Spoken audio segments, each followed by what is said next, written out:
समस्ते प्रवचक माने कहउछंती सारे टिके ध्यान दियंतु तांकर कथा कर्मयोग कर। अरे कर्म से कहउछनी कर्मयोग तो हम करूनी तमे ठाकुर कहीकि गला आइलेनी तुम्हें कहले जो हम कर्मयोग करी स्टैंडर्ड तो गाधे मोर जमते नित्या दर्शन बताई कि कर्मयोग करी से कौन कहउछनी अजय भाई ठाकुर कहीकि गले हेलानी। अच्छा प्रवचक सीट ऊपर बसे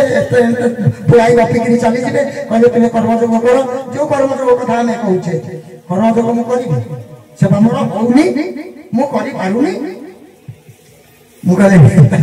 ये प्रश्नटा अजय भाई आज पचारुची यही उत्तर ये प्रश्न आज पचारुची नहीं अजय भाई आज घर को मुझे तुमको टार्गेट कर तुम बहुत बार प्रश्न मत कर ये भी समस्त भितर समस्त समस्त गति करुचे। अच्छा मु गोटे छोटिया उदाहरण दे दूँ आम तलटा एमती जवान नब अच्छे पानी पशि जाम घरे घर पिला पिला पानी हो जाए से घर को जावाक हेले पानी भितर आम जापरूने उच्च पिंडा आम गोटे एति 6 इंच फटा पकई जीवासवा कर से घर हो छोटिया कथा गोटे दृष्टांत जानते। अच्छा से फटा टी केते 3 फुट 2 फुट 3 फुट 2.5 फुट भितर आमर भूमि स्तर से स्तर उपर फटा पकई से घर जाऊे जदि से फटा टी आम 3 माहला उपरे पकई दबा 3 माहला कोटा से फटाटी उपरे आम जदि पारी हवा को पड़े जापर कि गोटे प्रश्न आपण से फटारे 3 माहला उपरे आम जापर कि अच्छा न जापर क्या निर्भर करी आम भर धी शक्ति अच्छी भाई मु बुझाई दूसरी ये जदि धी शक्ति अच्छी जे ए फटाटी गले भांगी पड़ फटाटी जदि मु 3 माहला तल को गली पड़ी पड़ी प्राण पाई मु निश्चित मरी ना सार अच्छी मो भीतर धी शक्ति अच्छी ना मो भीतर मो ज्ञातसार भीतर अच्छी ना विचार शक्ति मुझे जावाई डरी जीविनी से पटारे। अच्छा जदि बाई चांस जो कोठा पर फटाटी थुआई आर कोठा को लपी से कोठाटी निया लगिगला देखुचे कोठा भितर कौन निया जलिला कोठा उपरक ताप आसुची से कौन हम सार मैंने कहतु कौन करी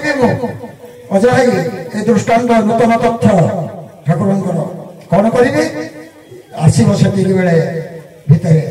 एमती भी मरी अग्नि भी मरी बरग पटा टाइल लेपी से पाग कोठा को जी कहीं ये कोठा रही निआ जली आसला मुझे तले जी। अच्छा से ये जो निष्पत्ति किए ने सी आपण ने ना गुरु ने ना प्रवचक ने निजे किए निष्पत्ति से कहते प्रभुपाद चरम पृष्ठारे कौथे ना 8 नंबर जननी जठर जरा प्रत्येक व्यक्ति भितर आम सृजन शक्ति बुझे कौन कही समस्त भितर सृजन शक्ति देचु माने नुआ करी गढ़ी तोड़ार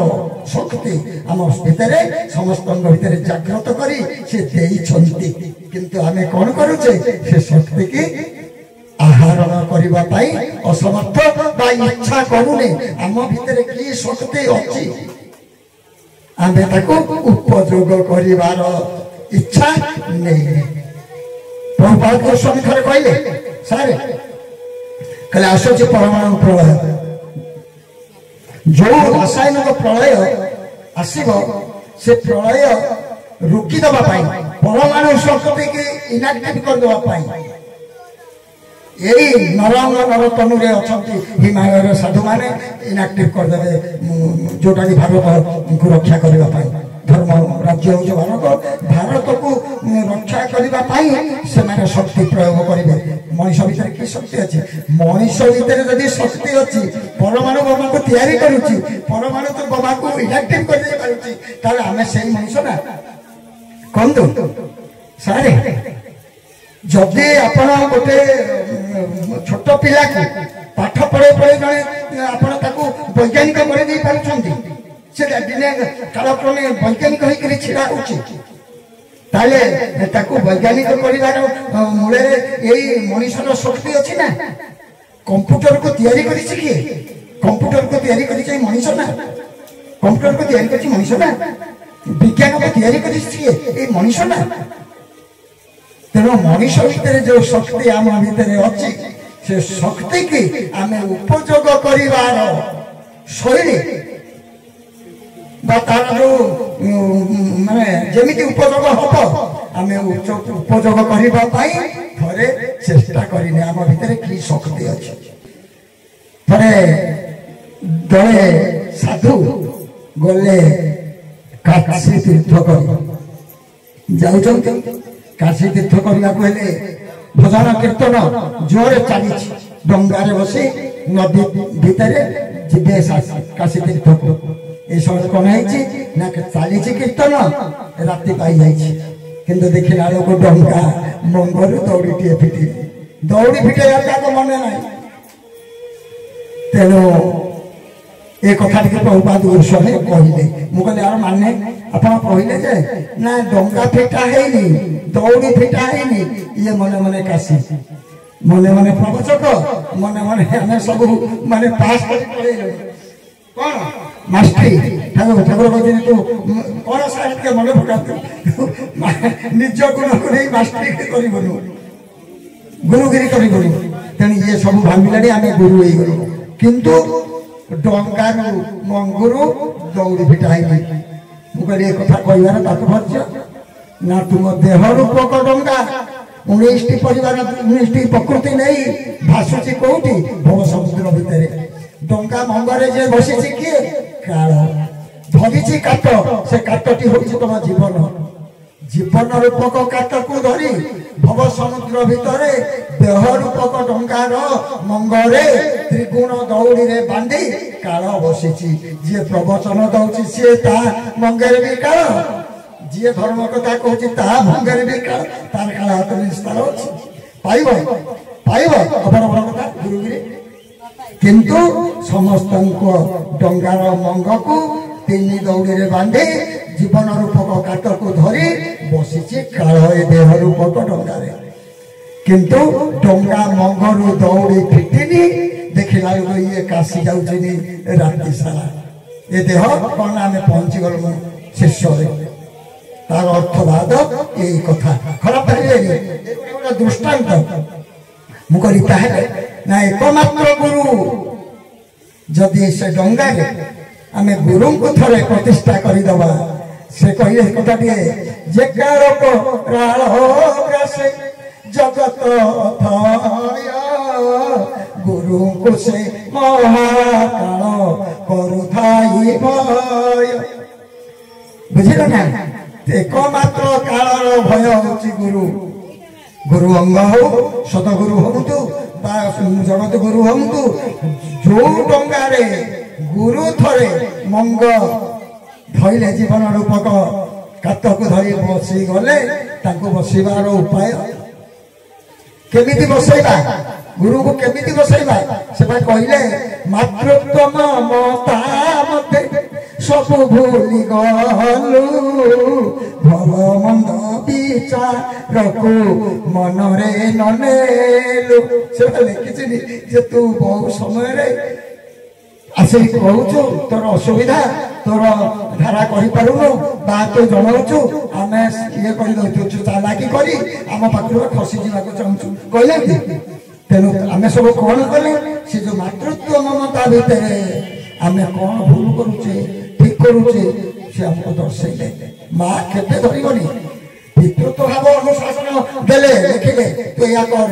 କିନ୍ତୁ ମାତୃତ୍ୱ ମମତା ଭିତରେ କ୍ଷମା କରିଦେଲେ ଇଏ ସମସ୍ତେ କୁହନ୍ତି ଗୁରୁ ଧର୍ମ ଯୋଉ ଯଦି 25 ହାତ ଗୁରୁ 21 ହାତ ଦୂରରୁ ଗୁରୁଙ୍କୁ ପ୍ରଣାମ କରିବ ଗୁରୁଙ୍କୁ ଯାଇପାରିବନି ପାଖକୁ ଆମେ ଗଲେ କୋଉ ଭାବରେ ଆମେ କୋଉ ଭାବରେ ଗଲେ ସେ ଯୋଉ ଅସୁବିଧାଟି ହେଇଗଲା ମା ମାତୃତ୍ୱ ଭାବଟି ଆମକୁ ଦେଇଦେଲେ ମାତୃତ୍ୱ ଭାବରେ ଗୁରୁ ଭାବଟି ରହିଗଲେ ଆଉ ଯଦି ମାତୃତ୍ୱ ଭାବ ଆସିନଥାନ୍ତା ଆମେ ସମସ୍ତ ଅଭିଶପ୍ତ ହୋଇଯାଇଥାନ୍ତେ ଯଦି କେବଳ ଗୁରୁ ଧାର ଗୁରୁ ନିୟମ गुरुंकर नीति आदर्श भितर जदि केवल सी आसी था आमको धरी था आम सब एपर्यंत पंगु हो जाते से कही था कलिजुग से कहले तुम्हें समस्ते प्रकृति प्रकृति भितर जमी अच्छ समस्ते ताणु पंगु होकर बसी था केवल मातृत्व ममता भितर मातृत्वर अनुशासन सी आमको सब क्षमा करदे क्षमा सीना करदे किंतु से कौन कहले भल मंद विचार ए मातृत्व ममता स्नेह ममता भितर पुओ जेते दोष करू झील जेते दोष करू पढ़ी कि जशोका कृष्ण का डरी लगे घर पशिले कौन कले किंतु जिते आसती फेरी आसती जशोका पाखु जतरा मो पुआ मो कोले कौटी तुम घर को जाइए तुम दही लगे माँ केते झीर पुअर दोष दुर्गुण पारिबनी कारण मो पुओ झोल सोना तेणु तू कौन कलु भूली गलु से तेणु कौन कले कहले पापड़े कथाटी तेणु करी तोर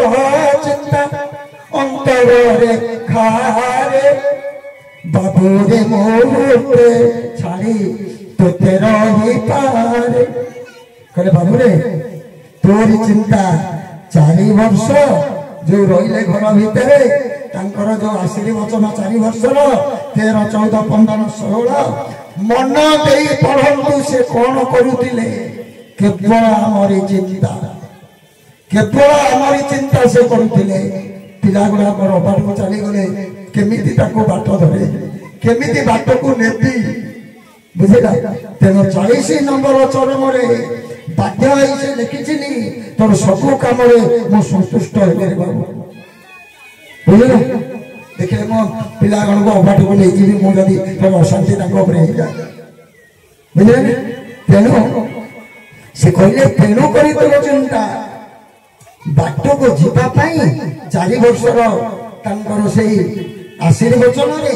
सब प्रकाश करी देइचंती तांको अंतरर व्यथा भल के पर आम पाई कौन से करुले 4 वर्ष निवृत्त कोठरी भितर से कहले तापर कथा बड़ाई निष्ठुर से विधिर विधान नर अंग नर तन हे समाधान बाबा मु सब बेले तो पाखे थी केवे नुहे आर समाधान होइछि आर समाधान हम 15 मसीहा शेष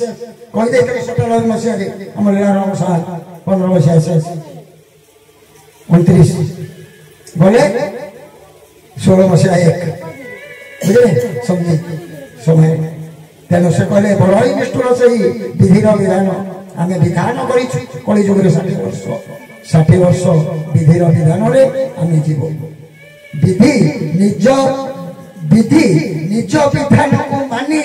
से खसी गले अवसान करदे बुझे तेणु नरंग नरतन हेब समाधान आउ तू आपको पाइबुनु रे धन ये जो स्थूल भाव आउ अच्छी कि क्षमा आउ कौन स्थूल भाव तू पाइबु कि आउ स्थूल भाव पाइबुनि तेरे आसीलु अली अड़दली करूलु मुझे सब अली अड़दली की सब ग्रहण करी ते छाड़ी दौली आउ सूक्ष्म ना से कहले कौन कि अप्रकटे थिले मुई प्रकट होइले प्रकट होइल तोते जहा देइथिले मोह आज जो थे ते धरी पारि नथिले चैतन्य स्वरूप तो भितर रही आज प्रकट हे नरंग नरतनु धरी तोते जहा आज देइछि धरिबा को आसीछि गोटे भल कथाटिए कहि दउछि पारा रखुआड़ पाराटी जदि उड़ुची माधी पारा ताको धरिबा पाई नर पाराटी छाड़िले से आसीबो मंचु जदि उड़ुची नर पारा माधी पाराटी की छाड़िले से आसीबो मंचु तेणु आज आसीथिले पुरुष शक्ति ये अवतार धरी नुहंती पूर्ण पुरुष आज आसीथिले पुरुष प्रकृति की धरिबा पाई जोथि पाई से देले धारा धार्थ परम तत्व राम प्रकृति तत्व द्वापर जुगे प्रकृति तत्व खोजिले परम तत्व किंतु कलि जुगे आसी प्रकृति तत्व को खोजिले परम तत्व धारा राधा घा माने परम तत्व खोजिले काकु ना आसीले का पाई रा तत्व पाई तेने तुम कौन कहली अप्रकट थिले मुई प्रकट होइली प्रकट होइल तोते जा देइतिली देइथिबा गुरु धन साइति रखिबु अप्रकटे देबे मोर सानिध्य लभिबु देइथिबा गुरु धन साइति रखिबु तू जदि मोर नीति आदर्श मोर गुरुंकर जो ते गुरुबाद पितार अनुशासन भितर तू जदि रखिबु निजुकु तेबे अप्रकटरे मुथिले भी तू सबु बेले अनुभव करिबु मु तो पाखरे अछि बुझे ना सारांश कथा आउ बाट नहीं काहे कि मैं कथाटी कहूची प्रतिकूल रे आमे थिले वर्तमान अनुकूल जो दिन ठारू से लिखिदेले चरम पृष्ठारे तू एक पाद पकारे धन आमे तोते सहस्र पाद आगकु नहीं जीवो लिखिछि ना एक पाद जो दिन ठारू लिखिचंती जानिचंती सेही दिन ठारू अनुकूल अनुकूल परिवेश स्रोत स्रोत जाउछि वर्तमान नदी जदि समुद्र जानी आसुची समुद्र रे पके देवा कोठाटी मुहाने रे कोठी की नहीं आसे ऊपर ए प्रतिकूल जेतबे समुद्र टाणुची सेटा अनुकूल अवस्था वर्तमान समुद्र टाणुची हमको समुद्र अभिमुखी हमर लक्ष्य चरम प्राप्ति चरम अभिमुखे वर्तमान हमें जहाँ पकेबा जेतिकी कर्म करिबा गोटिए कर्म रे सहस्र गुण फल नहीं से हमको टाणी नेबे एति कहि आज कथावस्तु को समय हो जाइछि एठी विश्राम देवा मोर परमाराध्य परम पूज्य चर्मनाथ गुरुस्वामी कर श्री पद्म पादरे साष्टांग प्रणाम एवं जिज्ञासु मोर धर्म जिज्ञासु सदात्मा दिव्यात्मा मोर सत्संग प्रेमी भाई भौणी समस्त अंतर सहस्रध सप्रेम गुरुस्वामी आज जहाँ प्रकाश करिछि ता मोर निजस्व ज्ञान ता भितर टिके मात्र तेले मात्र नाही जहाँ धरी रखिथिली से गुरुस्वामी से अमाप अगाध ज्ञान को किंचित मोर धी शक्ति बल आज प्रकाश करुछि गुरुस्वामी गुरुस्वामी।